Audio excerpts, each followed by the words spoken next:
Greeting cards లైఫ్లో మనం అస్సలు మర్చిపోలేని వాటిలో ఇదొకటి. ఇప్పుడంటే ఎవరికైనా విషెస్ చెప్పాలంటే వాట్సాప్ ఆర్ మెసేజెస్ చేసేస్తున్నాం, కానీ అప్పట్లో ఏదైనా అకేషన్కి విష్ చేయాలంటే ఈ గ్రీటింగ్ కార్డ్సే.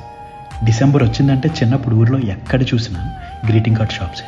న్యూ ఇయర్ దగ్గరికి వచ్చేసరికి అమ్మ నాన్న డబ్బులు అడిగి మరి మన బ్యాచ్ని వేసుకుని గ్రీటింగ్ కార్డ్ షాప్స్కి పరిగెట్టేవాళ్ళం. అక్కడ ఉన్న కలర్ఫుల్ గ్రీటింగ్ కార్డ్స్ చూస్తే మైండ్ పోయేది. Especially music greetings. ఓపెన్ చేయగానే మ్యూజిక్ ప్లే అవుతుంది. అప్పట్లో అదొక అద్భుతం మనకి. అది కొందామంటే మన దగ్గర అంత బడ్జెట్ ఉండేది కాదు. సో బడ్జెట్కి తగ్గట్టు బెస్ట్ ఫ్రెండ్స్కి కొంచెం మంచి గ్రీటింగ్స్, మిగిలిన వాళ్ళకి నార్మల్ గ్రీటింగ్స్ కొనుక్కొని వచ్చేవాళ్ళం.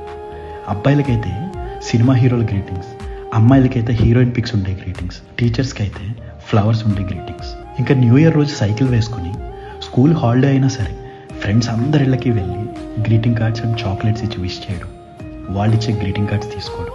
తర్వాత బ్యాచ్ అంతా కలిసి టీచర్స్ ఇంటికి వెళ్ళి వాళ్ళకి కార్డ్స్ ఇవ్వడం. ఈ నెల రోజులు పోస్ట్ మ్యాన్ ఇంటికి వస్తున్నారంటే ఎంత హ్యాపీగా ఉండేదో. పోస్ట్లో వచ్చిన కార్డ్స్, ఫ్రెండ్స్ ఇచ్చిన కార్డ్స్ చూసుకుని మురిసిపోవడం, వాటిని జాగ్రత్తగా దాచుకోవడం. ఇప్పుడు లైఫ్ చాలా బాగుంది, కాదనట్లేదు. కానీ ఎందుకో మెసేజెస్ కన్నా అప్పట్లో అలా కార్డ్ తీసుకుని లోపల వాళ్ళు మన కోసం స్వయంగా రాసిన మెసేజ్ చదువుతూ ఉంటే ఏదో తెలియని ఆనందం కదా. ఉంటా అండి ఇట్లు, మీరు అలాగే.